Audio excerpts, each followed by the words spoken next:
10 మందితో చేతులెత్తి దండం పెట్టించుకునే అవకాశం ఆ భగవంతుడు మన 2 వంశాలకే ఇచ్చాడు. ఆ అహంతో జనాల్ని తొక్కేశాడు. వద్దని చెప్పాను, వినలేదు, చంపేశాను. కూలి చేసుకునే జనం ప్రాణం కోసం నా బిడ్డనే చంపుతావా?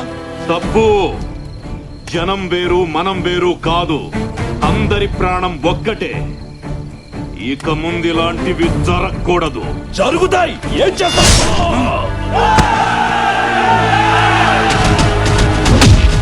ఆ రోజు మొదలైన వైరంతో బంధుత్వాలతో కలకలలాడే 2 సంస్థానాలు బద్ధ శత్రువులయ్యాయి. 2 వర్గాల గ్రామాల్లో దాడులు జరగని రోజు లేదు, శవం లేవని రోజూ లేదు. చట్టాలు మారాయి, తరాలు మారాయి. ఎన్ని మారినా అప్పటి వైరం మాత్రం కాష్టంలా కాలుతూనే ఉంది.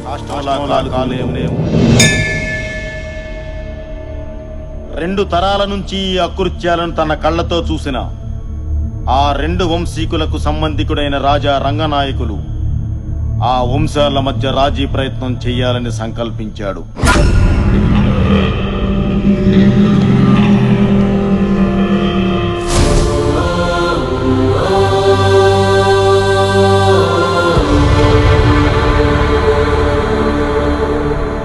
దయచేసి మీ ఇరు వంశాల వారు పెద్ద మనసు చేసుకుని ఆలోచించండి. ఎప్పుడో మీ మధ్య మొదలైన పగ ఇంకా రగులుతూనే ఉంది. ఇప్పటికే వేలాది ప్రాణాలు పోతున్నాయి కూడా. చుట్టుపక్కల 40 గ్రామాల్లోకి ఆడపిల్లనివ్వడానికే భయపడుతున్నారు. ఏ ఒక్కరూ మనశ్శాంతిగా బ్రతకడం లేదు. అయితే ఆహా, మీ పగలు ప్రతీకారాలు తీర్చుకోండి, కానీ అది ప్రతిరోజు కాదు. ప్రతి ఏటా నూర్పిళ్ళయ్యాక సంక్రాంతికి వచ్చే పల్లాలమ్మ జాతర జరిగే ఆ 2 రోజులు మీవే. పోలీసులు రారు, కేసులుండవు. ఎవరింటి ముందు చితిమంట రగులుతుందో, ఎవరింటి ముందు భోగిమంట మండుతుందో ఆ 2 రోజుల్లోనే తేల్చుకోండి. గెలిచిన వాళ్ళదే సంవత్సరం పాట ఆధిక్యత. మళ్లీ జాతర వచ్చేదాకా ఒకరినొకరు కవ్వించుకోవడం, దాడులు చేసుకోవడం జరగకూడదు. జనం మనశ్శాంతిగా బతకడానికి ఇది మంచి మార్గమే ఎంపీ గారు. మాకు సమ్మతమే. ఏంటి నువ్వు రూల్స్ పెట్టేది, వాళ్ళు అంగీకరించేది? ఈ వంశాన్ని వేయడానికి 2 రోజులు చాలవా మనకి? మాకు సమ్మతమే. జాతరకి 2 రోజుల ముందు 2 వర్గాల వారు ఇదే చోట తాంబూలాలు మార్చుకోండి. సమ్మతం లేని వాళ్ళు రానక్కర్లేదు. రాలేదు అంటే ఎదుటి వాళ్ళ ఆధిపత్యాన్ని ఒప్పుకున్నట్టే. మాటకు ప్రాణమిచ్చే మీ వంశాల మీద ఒట్టు. ఈ ఒప్పందాన్నెవరూ అతిక్రమించకూడదు.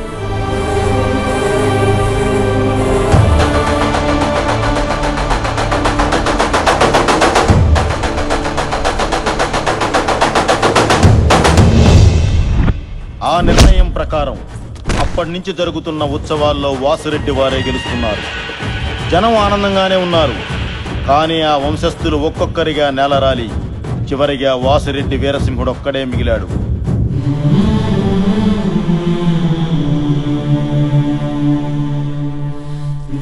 తాంబూలానికి వస్తున్నాం పంతులు గారు. అయ్యా, ఓడిన శత్రువు బలాన్ని పెంచుకున్నాడు. మీరు అందరినీ పోగొట్టుకుని ఒంటరి వారయ్యారు. భగవంతుడు మీకు 3 ఆడపిల్లల్ని ఇచ్చాడే తప్ప ఇంటి వారసుని ఇవ్వలేదు. మీ తర్వాత ఈ జనాన్ని వాళ్ళు ఏం చేస్తారోనని భయం వేస్తుందయ్యా. అయ్యా, అమ్మగారు హాస్పిటల్లో ప్రసవించారు. ఇంటికి వారసుడు పుట్టాడయ్యా. దేవుడు కరుణించాడు. బిడ్డ మహత్జాతకుడవుతాడు.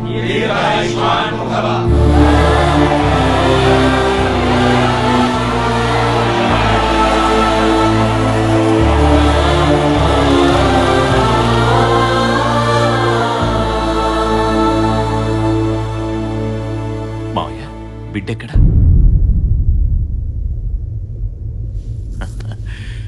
ప్రాణం లేకుండా పుట్టాడు.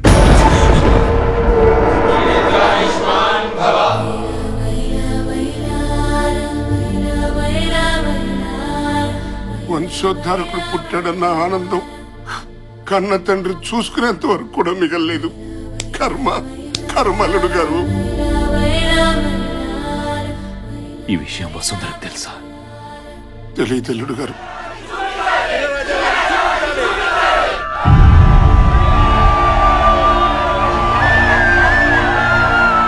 దేవుడిచ్చిన వారసుడు.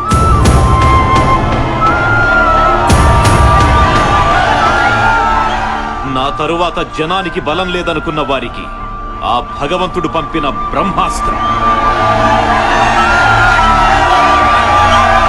ఈ రోజు నుండి నాతో పాటు మీరు కూడా వీణ్ణి మర్చిపోవాలి. వీణ్ణి శత్రువు వెన్నులో చలి పుట్టించే ఆయుధంగా తయారు చేసి 25 ఏళ్ల తరువాత మీ ముందు గర్వంగా నిలబెడతాను. దానికి మీ ఆశీర్వాదం కావాలి.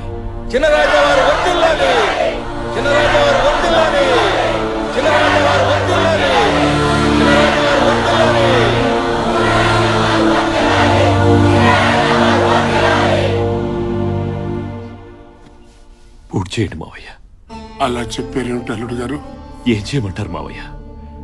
ఆ ప్రజల గుండెల్లో ధైర్యాన్ని బతికించాలి, శత్రువు గుండెల్లో భయాన్ని బతికించాలి, ఆ తల్లి గుండెల్లో ప్రేమని బతికించాలంటే నిజం తెలిసిన మనం అనుక్షణం చావాలి.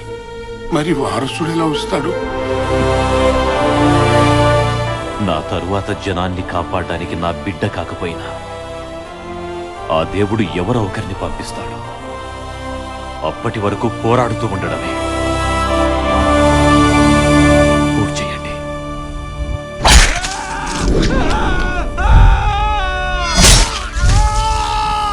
ఆ మనోవ్యతతో వెళ్ళిన ఆయన ఆ సంవత్సరం ఓడిపోయారు.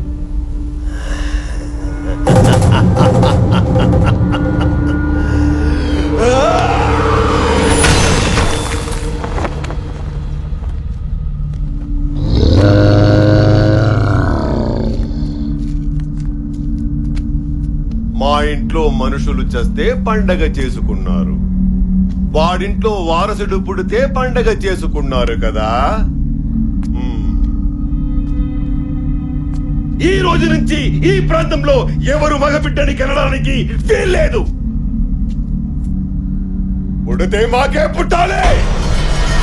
25 ఏళ్ల తర్వాత మీరు ఎదురు చూస్తున్న వారసుడు వస్తే వాడి వెనక నిలబడడానికి, చెత్త ఎత్తేయడానికి దిక్కుండకూడదు. కాదు కూడదని ఎవరైనా మగబిడ్డని కంటే చంపేయడమే. ఇక ఈ జెండా దించేవాడు గాని ఇంకో జెండా ఎగరేసేవాడు గాని రాడు, రాలేడు, రానివ్వను.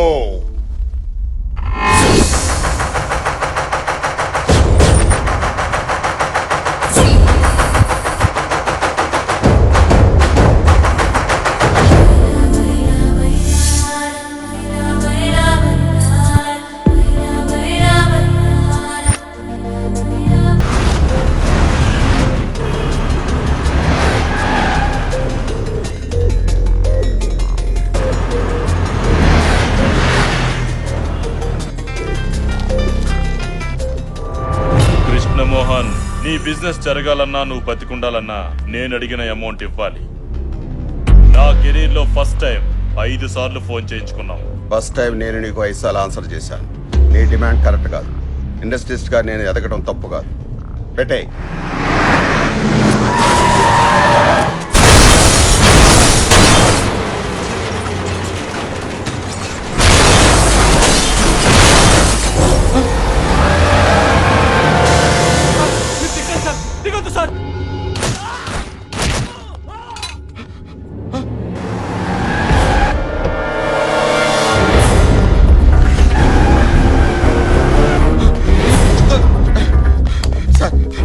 వాళ్ళని చంపడానికి వస్తున్నా సార్. కాపాడండి సార్, ప్లీజ్ సార్, ప్లీజ్.